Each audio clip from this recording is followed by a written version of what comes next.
이번 시간에는 문학개념어 16강 운문산문 통합 꿀팁인데요. 몇 가지 살펴보도록 합시다. 첫 번째, 거리감, 객관적이라는 것, 입체감에 대해서 살펴봅시다. 거리감이 있다라고 하는 것은 물리적 거리감이 있고, 물리적 거리감은 바로 공간적 거리감이겠죠. 그 다음에 정서적 거리가 있고요. 또 서술적 거리가 있습니다. 자, 그러면 물리적 거리라는 것은 말 그대로 나와 대상이 멀리 떨어져 있을 때 나올 수 있는 말이죠. 그래서 거리감이 느껴진다라고 표현하죠. 그런데 뭐뭐로 공간적으로 혹은 물리적으로 떨어져 있을 때 거리감이 느껴진다라는 표현 쓸 수 있습니다. 너는 고향에 있고 나는 타향에 있어. 나는 집에 있는데 너는 저 놀이동산에 있어. 그러면 물리적 거리감이 있겠죠. 그 다음에 정서적 거리감이라는 것은 두 가지로 나타납니다. 첫 번째는 부정적 인물을 싫어할 때, 그러니까 화자나 서술자가 어떤 대상이 있는데 그 대상을 싫어해. 감정적으로. 그러면 거리감이 느껴진다라고 해서 정서적 거리감을 느낀다라고 표현할 때가 있고요. 또 하나는 내가 좋아하는, 지향하는 어떤 대상이 있는데 그것과 멀리 떨어져 있어. 그래서 이때도 거리감이 느껴진다라고 이야기하는데, 이때 보통 거리감은 그리운 인물과 떨어져 있을 때 거리감을 느낀다라고 해요. 그러니까 원래 나는 여기 있고 임과 헤어져서 임은 저 먼 곳으로 갔어요 라고 할 때 정서적 거리도 느껴지는 동시에 뭐도 느껴져요? 물리적 거리감도 느껴지죠. 그런데 천만리 밖 떠난 그대라고 했어요. 그럼 여기서 이 천만리라는 것은 물리적 거리감도 되고 심리적 거리감도 되죠. 나는 그를 좋아하는데 그가 떠났으니까 심리적으로 멀어졌네. 그래서 거리감이 있다 라고 표현할 수 있는 거예요. 예를 들면 이런 거 한번 볼까요? 꿈으로 차사를 삼아 먼데 님 오게 하면 비록 천리라도 순식간에 오련만 오지 못하는 상황이죠. 그러니까 일단 내용을 보면 꿈으로 차사 소식을 전하는 것으로 삼아, 꿈에서라도 먼 데 있는 님을 오게 한다면 비록 천리길이라도 멀리 떨어져 있더라도 꿈이니까 순식간에 올 수 있죠. 꿈이라는 것은 불가능한 상황을 가능한 상황으로 만드니까요. 이때 먼 데와 천리라는 것은 물리적 거리도 되고 심리적 거리도 되는 거죠. 그래서 선지에는 어떻게 나와요? 구체적 수치를 통해 임과의 거리감을 표현한다 라고 해요. 그러면 여기서 먼데와 천리는 심리적 거리감도 되고 물리적 거리감도 되는데 조금 과장한 거죠. 그렇죠? 천리길 혹은 천만리. 그래서 화자의 그리움의 감정을 강조하기 위해서 과장된 수치를 사용하여 거리감을 표현할 수 있습니다. 또 하나는 만경청파 실껏 용려하자, 어부사시사에 나오는 거죠. 나오는 내용이에요. 자, 만경창파 혹은 만경징파라고도 하는데, 끝없이 펼쳐진 바다를 만경징파 혹은 만경창파라고 해요. 끝없이 펼쳐진 바다를 실컷 즐기자. 인간 세상을 돌아보니 멀수록 더욱 좋다라고 했어. 그래서 여기서 멀수록은 인간 세상은 저 속세를 말하고요. 만경창파, 만경징파는 자연을 말해죠. 화자는 지금 어디에 있어요? 자연에 있는데 인간 세상이 멀수록 좋다고 했어요. 그래서 심리적 거리감도 있고 물리적 거리감도 있는 거죠. 그래서 이 시조에서는 이 멀수록이라는 단어를 통해서 속세를 멀리하고자 하는 화자의 의지를 효과적으로 드러낸 거죠. 다음으로 봐야 할 것이 객관적이다라는 단어인데요. 자, 문학에서 객관적이다라는 말을 언제 쓸 수 있는지 한번 볼까요? 객관적이다라는 것은 사실적이다라는 말과 같을 거예요. 사실적이다. 사실적이다의 반대말은 주관적이다 혹은 관념적이다라는 말과 같죠. 그래서 첫째로 자신을 대상화할 때 혹은 자신을 객관화할 때, 시에서 나오는 말이죠. 이럴 때 객관적으로 자신을 표현하여 자신을 대상화하여 무엇을 강조한다. 이렇게 표현이 돼요. 선지에서. 예를 들면 나에 대해 쓰는데 나가 화자예요. 나가 화자인데 자신을 시인 혹은 사나이라고 표현함으로써 자신을 객관화하여 자신을 대상화하여 주제를 강조할 수 있죠. 예를 들면 시인이란 말은 김수영 시인의 눈이란 작품이 나오죠. 기침을 하자 기침을 하자 눈에 대고 기침을 하자 젊은 시인이여 기침을 하자 라고 할 때 여기서 시인은 화자인데 화자 자신을 객관화하여서 표현한 거고요. 여기 사나이라는 시는 우리 또 다 배운 거예요. 지금 예전에. 그죠? 이 강의에서 다 배운 겁니다. 괴로웠던 사나이의 행복한 예수 그리스도에게처럼 이라고 나올 때 윤동주의 십자가에 나오는 대목이에요. 그래서 괴로웠던 사나이는 화자 자신입니다. 그런데 객관화해서 표현했다라고 해서 자신을 객관화하여 화자를 대상화하여 그죠? 무엇을 전달한다. 어떤 의지를 전달한다. 라고 하면 맞는 말이 되겠어요. 이렇게 선지로 나올 수 있고요. 그 다음에 시청 후미촉은 뭐예요? 감각적 이미지죠. 감각적 이미지는 실제적인 것이에요. 관념적인 것이 아니죠. 그래서 얘를 다른 말로 구체적으로 표현한다. 혹은 객관적으로 표현한다. 라고 하면 맞는 말이에요. 추상, 관념 이거 다 뭐예요? 생각이잖아요. 그런데 생각은 주관적인 거죠. 이것을 사실적으로 표현해요. 그래서 추상이나 관념적인 표현을 배제, 없애고 감각적 이미지가 바로 뭐예요? 시청 후미촉이잖아요. 이것을 위주로 사용하여서 화자가 표현하고자 하는 바를 생생하게 드러낸다. 이런 선지로 나오는 거죠. 두 번째, 객관적이다 라는 말이 나올 수 있는 게 소설에서도 나올 수 있는데 관찰자 시점에서 사실을 객관적으로 전달한다 라는 말이 나올 수 있어요. 자, 소설의 경우 관찰자 시점은 왜 그럼 객관적으로 사실을 전달할까요? 이를 이해하기 위해서 소설의 시점에 대해서 잠깐 이야기해보고 넘어갑시다. 소설에서 이야기를 진행하는 사람을 우리는 서술자라고 하죠. 그러면 이 서술자가 이야기를 진행하는 방식을 또 소설의 시점이라고 합니다. 그러니까 소설의 시점이라는 것은 서술자가 이야기를 끌어가는 방식이나 관점을 말하는 건데 이 시점은 1인칭 시점이 있고 3인칭 시점이 있어요. 1인칭 시점의 경우에는 서술자가 작품 안에 등장하여 이야기를 진행하는 거고 3인칭 시점은 서술자의 위치가 어디에 있는 거예요? 작품 밖에 있으면서 이야기를 전개하는 방식을 말합니다. 자, 1인칭 주인공 시점은 무엇과 무엇이 일치하는 거예요? 서술자와 주인공이 일치하는 시점이죠. 그래서 자신의 이야기를 어떻게 전달합니까?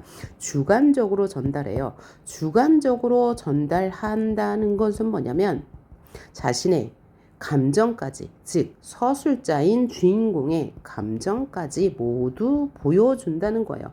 그러면 관찰자 시점은 뭐예요? 자, 작품 안에 서술자가 등장하지만 주인공이 누구예요? 주인공이 서술자가 아니죠. 주인공이 서술자가 아니고 서술자의 주변 인물이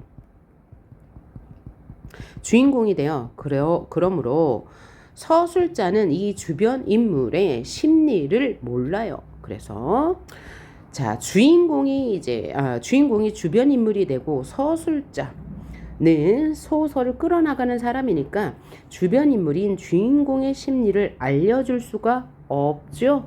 그러니까 객관적 서술이라고 합니다. 서술이 객관적으로 나올 수밖에 없어요. 왜? 감정을 알려주지 않으니까.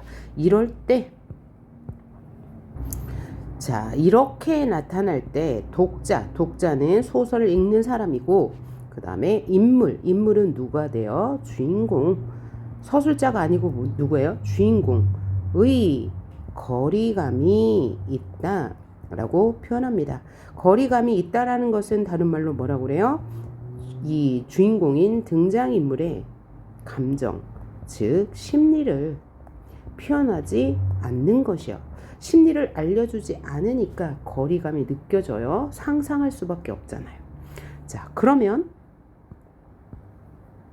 주인공 시점의 경우에는 서술자가 바로 주인공이므로 주인공의 심리를 서술자가 알려주죠. 같은 인물이니까. 그래서 심리를 제시해요. 심리를 제시하면 뭐예요? 거리감이 있어요? 없어요? 거리감이 느껴지지 않죠.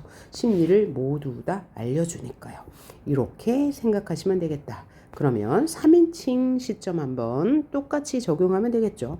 자, 관찰자 시점은 뭐예요? 3인칭 관찰자 시점은 서술자가 작품 밖에 있으면서 서술자가 등장인물의 심리를 알려줄 수가 없어요. 왜냐하면 관찰자적인 입장에서 이야기를 진행하기 때문이죠.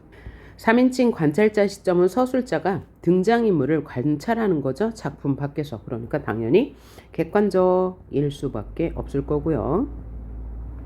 객관적으로 전달하는 것은 등장인물의 심리를 알려주지 않으니까 뭐예요? 거리감이 멀다 라고 생각할 수 있죠. 그 다음에 전지적 작가 시점의 경우에는 일단 신과 같은 입장에서 서술자가 인물의 심리를 알려주니까 등장인물과 독자 사이의 거리는 가깝겠죠.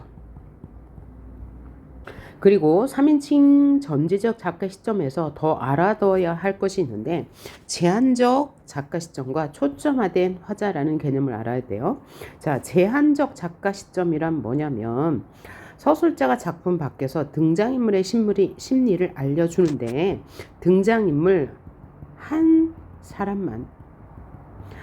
사람만의 심리를 알려줘요. 그러면 얘는 제한적 전지적 작가 시점이라고 해요. 그리고 한 사람의 심리로 다른 사람의 다른 등장인물, 만약에 한 사람이 등장인물 A라고 했어요. 이 등장인물 A의 시선에서 다른 등장인물 뭐 B나 C의 심리를 추측하거나 판단한다. 혹은 그의 시선에서 A의 시선에서 B, C를 본다. 그러면 이 A를 또 뭐라고 하냐면 초점화된 화자라고 합니다. 초점화된 화자. 자, 그래서 제한적 작가 시점과 초점화된 화자는 반드시 일치하냐? 그렇진 않아요. 제한적 작가 시점이라는 것은 한 인물의 심리만을 알려주는 거예요. 한 인물의 심리만을 서술자가 알려준다. 그러면 제한적 작가 시점이라고 하고요. 초점화된 화자라는 것은 등장인물 한 사람의 시선에서 다른 인물들을 바라보거나 다른 인물들의 심리를 추측한다. 그러면 그 A라는 대상을 초점화된 화자라고 한다라는 것 구분하셔야 될 것 같습니다. 그러면요. 한 번 더 정리해보면, 자, 주인공 시점은 서술자가 자신의 감정을 주인공이 되어서 다 알려주니까 주관적이고, 서술자와 독자와의 거리는 가깝죠. 거리감이 없어요. 거리감이 없다는 것은 가깝다는 얘기고요. 관찰자 시점은 1인칭의 경우에 작품 안의 서술자가 주변 인물을 관찰해요. 그 주변 인물이 주인공이 되므로 주인공의 심리를 서술자가 알려줄 수 없어요. 그래서 객관적인 서술이라고 할 수 있고, 독자는 이 등장인물, 주인공의 인물의 심리를 알 수 없으므로 독자와 인물 사이의 거리감은 있다 라고 말할 수 있습니다. 3인칭 시점도 똑같죠. 관찰자 시점은 서술자가 작품 밖에서 관찰자의 입장에서 보기 때문에 내면 심리를 알려줄 수 없으므로 객관적 서술에 독자와 등장인물의 거리는 멀 수밖에 없고요. 전지적 작가 시점인 경우에는 독자와 등장인물 사이는 가까운데요. 다시 전지적 작가 시점에는 제한적 작가 시점과 초점화된 화자가 있다. 제한적 작가 시점은 한 인물의 심리를 알려주는 거, 심리만을 알려주는 것을 제한적 작가 시점이라고 하고, 초점화된 화자는 만약에 여기 소설이 있어요. 그러면 여기 등장인물이 있죠. 그러면 초점화된 화자, 서술자는 어디 있어요? 작품 밖에 있어요. 작품 밖에서 등장인물을 보는데, 이 등장인물 A라고 하면 등장인물 B, C를 이 등장인물의 시점에서 서술한다. 그럼 이것은 초점화된 화자가 있다라고 말하는 거예요. 요게 잘 이해가 됐으면 좋겠고요. 만약에 이해가 안 간다면 한 번 더 돌려보시면 되겠습니다.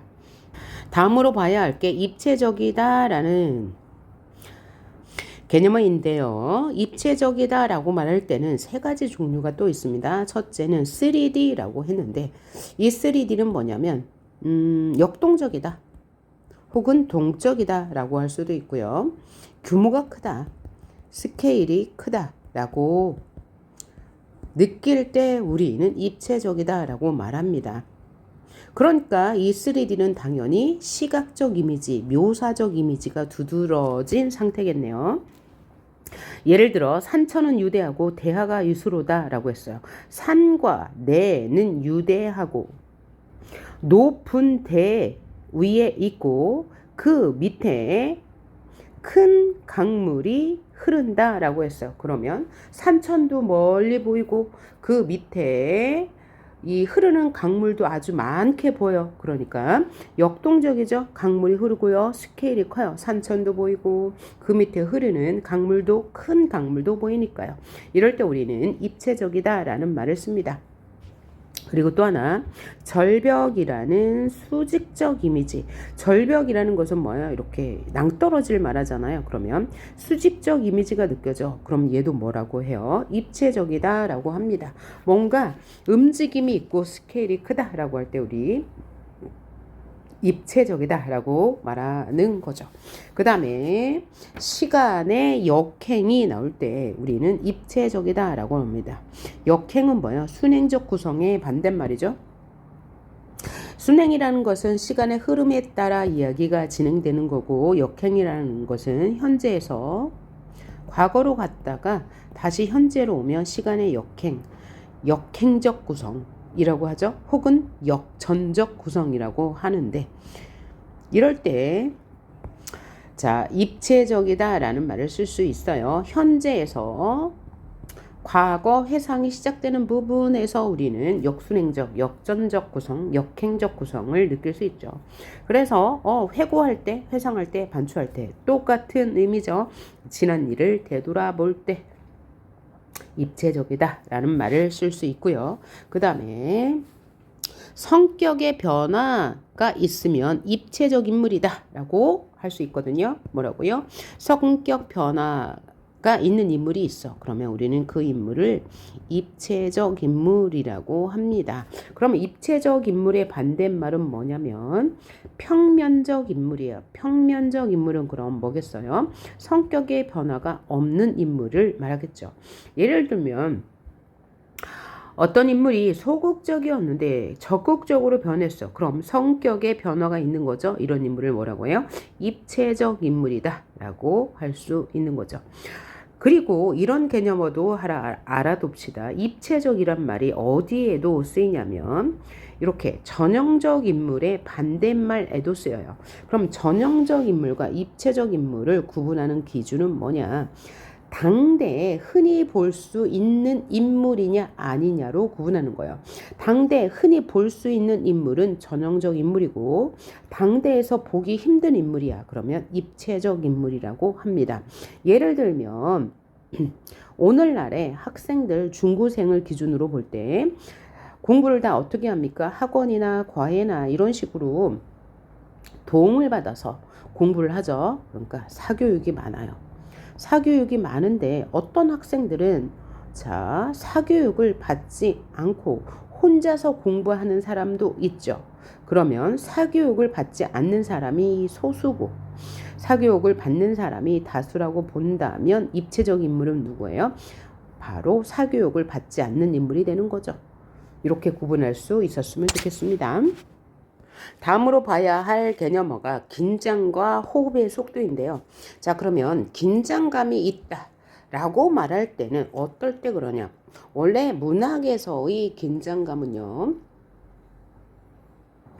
이질적이거나 차이가 느껴지는 요소들이 있을 때 긴장감이 있다 혹은 긴장감을 유발한다 라고 이야기하는데, 여기서 긴장감이라는 게 조금 모호해요. 그래서 이렇게 생각하면 될 것 같아요. 만약에 기다란 줄이 있어요. 양쪽에서 잡아당겨요. 그럼 어떻게 돼요? 팽팽해지죠. 이처럼 팽팽함이 느껴질 때 긴장감이 있다라는 말을 써요. 자, 긴장감이 있다라는 것은 팽팽함이 느껴질 때 긴장감이 있다라고 말해요. 그럼 시에서는 언제 팽팽함, 긴장감이 느껴질까요? 바로 반어를 사용할 때, 반어법, 역설법을 사용할 때, 또 대조의 기법을 사용할 때, 또 열거의 기법을 사용할 때, 또 행간걸림, 도치법을 사용할 때 시적 긴장감이 느껴진다 라고 해요. 시적 긴장감이 느껴진다는 것은 뭔가 시선을 집중한다는 얘기예요. 그래서 이 시선을 집중한다는 것은 어떤 표현법을 쓸 때 긴장감이 느껴지고 시선을 집중시킬 거예요. 또 비유법을 사용할 때도 긴장감이 느껴질 수 있겠죠. 자, 이럴 때 긴장감이 느껴진다고 해요. 다른 말로는 팽팽함이 느껴질 때, 그리고 이질적일 때 차이가 느껴질 때요. 그러면 반어와 역설은 왜 차이가 느껴질까요? 바로 반어는 표현하고자 하는 대상을 반대로 표현하는 거잖아요. 그러니까 표면에 드러난 의미와 이면적 의미가 다른 거죠. 역설도 그래요. 표면적으로는 모순되지만 모순 형용을 통해서 그 이면의 진실을 강조한 거죠. 그러니까 겉으로 드러난 의미와 속에 내재된 의미가 다를 때 긴장감이 느껴지는 거죠. 대조도 그래요. 대조적인 시어를 통해서 긴장감을 유발한다. 이렇게 표현하죠. 역설을 통해서 긴장감을 유발한다. 반어를 통해서 긴장감을 드러낸다라고 하는데, 대조적인 시어, 긍정의 시어와 부정의 시어가 만날 때 긴장감이 느껴지고요. 열거, 하나의 대상을 비슷한 범주를 열거했어요. 그러면 시선이 집중되고 시선이 집중이 되어서 긴장감이 느껴지는 거예요. 행간걸림도 마찬가지죠.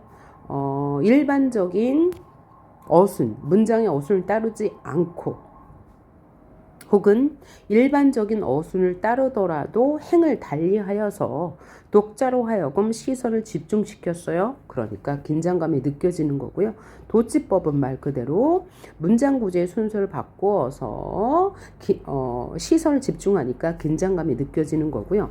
비유법도 표현하려는 대상을 숨기거나 드러냈을 때, 그죠? 숨기는 경우에는 은유법이죠. 표현하고자 하는 대상을 숨기고 빗대어 표현한 보조관념만으로 화자의 어떤 감정이나 상황을 전달하여, 그러니까 이 비유법도 긴장감이 느껴집니다.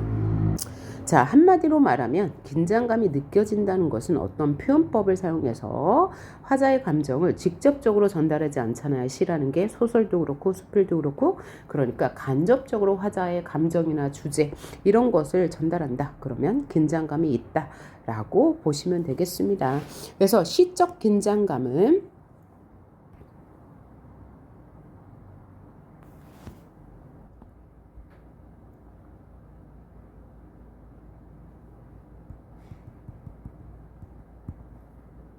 (10년) 만에 아버지를 만났다던가, 아니면 아버지가 갑자기 사망했어요. 돌아가셨다면 서사적 긴장감, 서사적 긴장감 혹은 극적 긴장감이 느껴진다고 봅니다.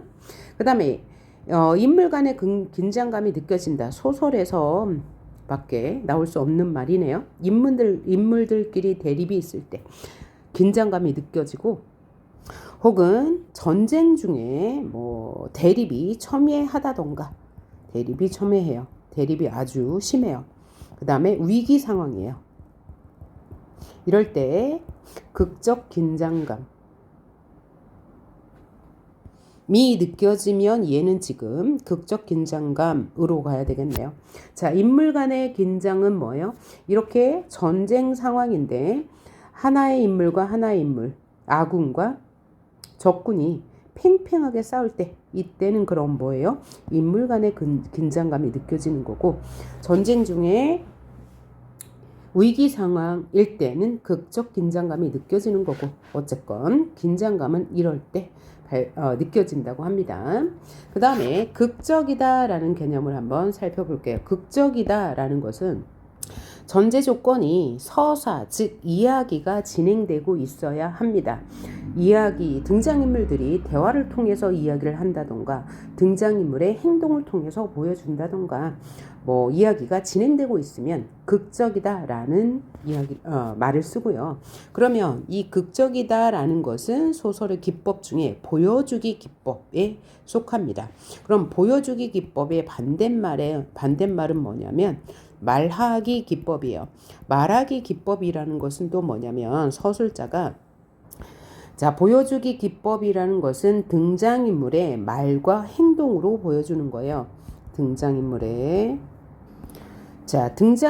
말과 행동으로 그 인물의 성격을 알 수 있게끔 보여주는 거죠. 그래서 얘를 다른 말로 뭐라고 하냐면 보여주기 기법을 극적 제시라고도 하고요. 장면 제시라고 합니다. 그럼 이것의 반대말은 뭐라고요? 말하기 기법. 이라고 해서 이 말하기 기법은 서술자가 직접 말해주는 거예요. 개똥이는 성격이 급하다. 개똥이는 화가 났다. 개똥이는 누구누구를 탐탁치 않게 생각한다. 이런 것이 말하기 기법이에요. 그런데 얘를 보여주기 기법으로 말한다면 개똥이는 눈을 굴렸다. 개똥이는 손을 만지작거렸다. 이런 식으로 말과 행동으로 보여주거나, 그죠? 외양이나 행동으로 보여주거나 대화나 묘사로 보여주거나 감각적으로 보여줬다. 그러면 보여주기 기법, 극적 기법, 극적 제시, 장면 제시라고 하고, 이것의 반대말은 뭐라고요? 직접 제시라고도 하고요. 그래서 얘를 말하기 기법이라고도 합니다. 말하기 기법, 다른 말로 서술자의 서술이라고도 하죠. 이것과 별개로 그러면 보여주기 기법과 말하기 기법은 이해가 됐을까요? 보여주기는 등장인물의 말과 행동 혹은 외양을 통해서 그 사람의 성격을 짐작하게 하거나 대화를 통해서 혹은 주변의 전경을 묘사해서 감각적으로 표현해서 인물의 성격이나 상황을 간접적으로 보여주기. 다른 말로 그러니까 여기다 간접 제시라고도 하나 써주세요.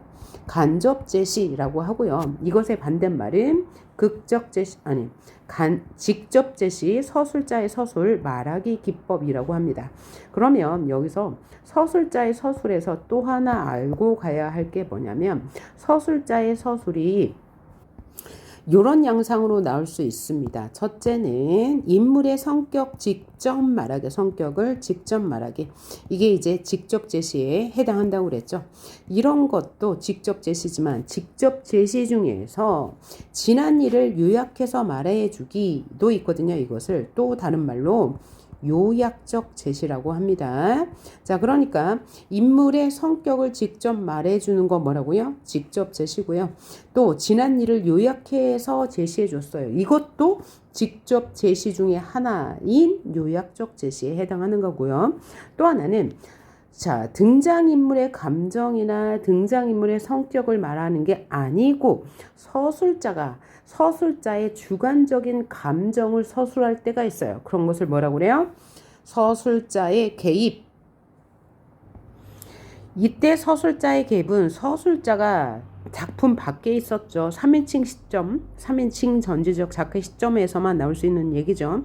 작품 밖에 있는 서술자가 등장인물의 행동이나 상황에 대해서 평가하는 거예요. 그래서 서술자의 평가, 편집자적 논평이란 말이 나올 수밖에 없는데, 자, 이런 게 나온다 그러면 100% 어디냐? 고전소설에서 나올 수밖에 없어요. 고전소설, 특히 판소리계 소설에서는 가장 많이 나오고요. 고전소설 대부분은 편집자적 논평, 서술자의 평가, 서술자의 개입이 주로 드러난다고 볼 수 있고요. 현대소설에서도 태평천하라는 소설을 보면 서술자가 등장인물 주인공을 비판하기 위해서 서술자의 개입, 즉 편집자적 논평을 아주 많이 써요. 특별한 어투를 사용하는데 뭐 예를 들면 윤직원 영감은 과연 승리를 했겠다요 라고 하면서 했겠다요 뭔가 좀 이상하죠. 그래서 약간 그 윤직원 영감을 비판하는 의도로 의도적으로 이 요자를 많이 씁니다. 보조사죠. 이런 식으로 이제 서술자의 개입을 드러내고, 이 서술자의 개입은 주로 고전소설에서 많이 나타나고요. 판소리계 소설에서 많이 나타나요. 이것 보소, 뭐 그 거동 보소 이런 식으로 나타나는데, 특히 판소리계 소설에서 많이 나타나요. 그래서 만약에 태평천하에서 이런 편집자적 논평이 드러나는데 그것은 판소리계에서 주로 볼 수 있는 말투다. 그래서 판소리 사설투라고도 합니다.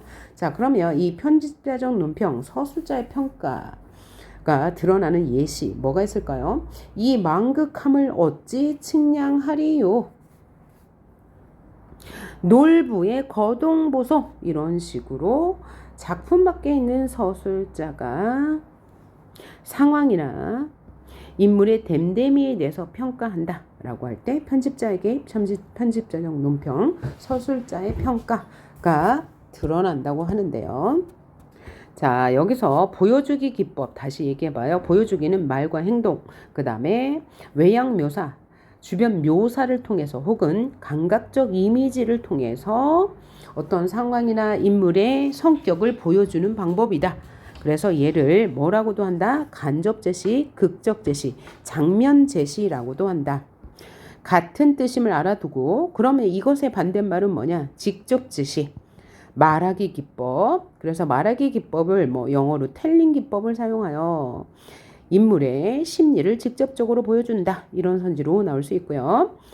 직접 제시라는 것은 서술자의 서술에서 이루어지는데, 이 서술자의 서술은 이런 방식으로 나타난다. 첫째, 인물의 성격을 말할 때. 둘째, 지난 일들을 대화와 행동으로 보여주지 않고 어떤 장면을 혹은 지난 일들을 직접 줄거리를 말해준다. 그러면 요약적 제시라고도 하는데, 이 요약적 제시는 직접 제시 중에 하나의 하위 항목이다 라고 생각하시면 되고요. 그 다음에 서술자의 감정을 직접 소설 속에 드러낸다. 이것은 작품 외부에 있는 서술자가 직접 인물에 대한 성격이나 됨됨이나 어떤 상황에 대해서 판단하는 것이므로 서술자의 개입이라고 하고, 편집자적 논평, 서술자의 평가 다 같은 말이다.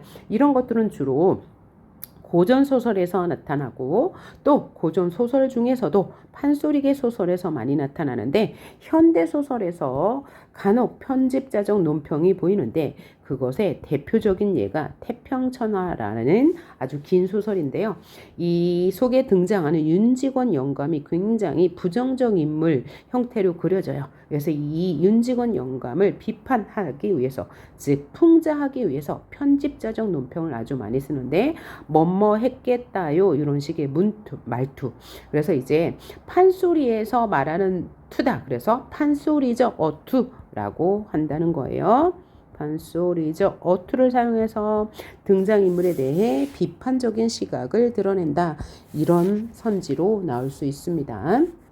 뭐 예를 들면 서술자의 개입을 통해서 사건의 전모를 밝힌다. 요 경우에 해당하겠죠. 요약적 제시. 그 다음에 서술자의 개입을 드러나고 있다. 독자를 언급한다. 서술자의 개입을 통해서 인물에 대한 서술자의 평가를 드러낸다. 혹은 편집자적 논평을 반복적으로 사용하여 누구누구가 처한 상황을 보여준다. 이런 말 나올 수 있습니다. 이거 꼭 알고 가셔야 하고요. 그 다음에 호흡의 속도에 대해서 봅시다. 이것은 지금 소설의 경우에 해당합니다. 문장이 할 때, 간결할 때. 문장이 간결하다는 것은 한 문장의 길이가 여기서부터 여기까지인데 짧을 경우, 여기서부터 여기까지보단 짧죠. 그러면 읽는 속도가 빨라짐으로 호흡이 빠르다라고 이야기해요. 그런데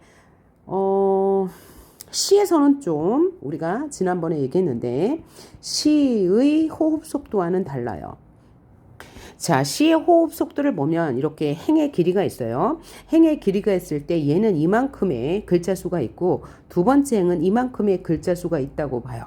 그럼 같은 시간, 만약에 1분이란 시간 안에 얘를 읽는 속도가 빨라야 될까요? 짧은 행을 읽는 속도가 그죠? 짧아야 될까요? 빨라야 할까요? 당연히 같은 시간 안에 긴 시행을 읽는데 속도를 빨리 해야 될 거예요. 그래서 시에서는 호흡의 속도가 빠르다라고 하는 것은 시행의 길이가 상대적으로 길 때, 호흡의 속도가 빠르다고 하고요. 상대적으로 글자 수가 적을 때는 호흡의 속도가 느리다고 해야 돼요. 그래서 시하고 소설에서 호흡의 속도는 반대라는 것 알아두세요.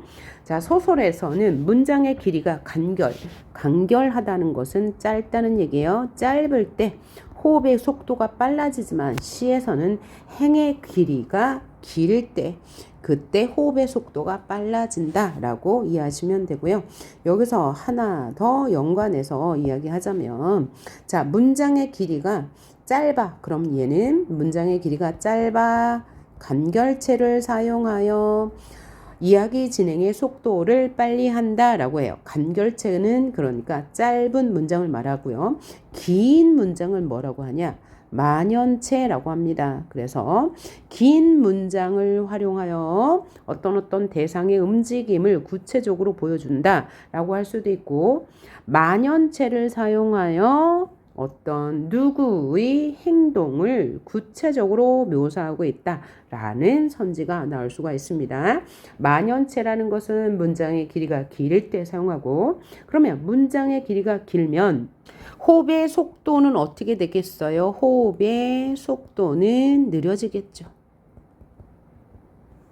요 관계 아셨죠? 문장의 길이가 길면 호흡의 속도가 느리고 문장의 길이가 짧으면 호흡의 속도가 빠르다. 이것은 소설의 경우이고 시에서는 두 시행을 상대적으로 비교해 봤을 때 한 행의 길이가 짧으면 호흡의 속도가 느리고 한 행의 길이가 길면 호흡의 속도가 빠르다라고 이해해 두세요. 왜냐하면 시에서는 같은 시간 안에 한 행의 길이를 읽는 데 걸리는 시간을 기준으로 하거든요. 그래서 시에서는 한 행이 길면 호흡의 속도가 빠른 거다라고 기억해 두세요. 그 다음에 호흡의 속도가 빠르다라고 이야기할 때는 시간이 빠르게 흐른다, 빨리 흐른다라고 할 때 또 호흡의 속도가 빠르다라고 이야기하는데 흐른 시간 대비 분량이 짧아. 그러면 호흡의 속도가 빠른 거다. 즉 같은 시간 안에 많은 일이 일어났을 때 호흡의 속도가 빨라진다라고 이야기해요. 그리고 여러 가지 사건이 있으면 어떻게 되겠어요? 호흡의 속도가 많은 일이 있는 거니까 빨라지겠죠. 자, 그래서 16강의 첫 번째 파일에서는 거리감, 그 다음에 객관적, 입체감, 또 긴장과 호흡에 대해서 공부해 봤어요. 여기 굉장히 중요하고 낯선 내용들이 있을 수 있습니다. 여러분이 고1이기 때문에요. 예비 고1이기 때문에 그러니까 요것을 빠른 속도로 여러 번 돌려서 듣는 게 훨씬 더 효과적일 것이라고 생각합니다. 그리고 이 말하는 속도가 빠를 때 듣는 사람은 훨씬 더 몰입도가 좋다고 해요. 그러니까 조금 2배속으로 혹은 1.5배속으로 여러 번 듣는 것을 추천합니다. 자, 수고하셨습니다. 그러면 다음 16강 두 번째 파일에서 문제 같이 풀어보도록 하겠습니다. 수고하셨어요.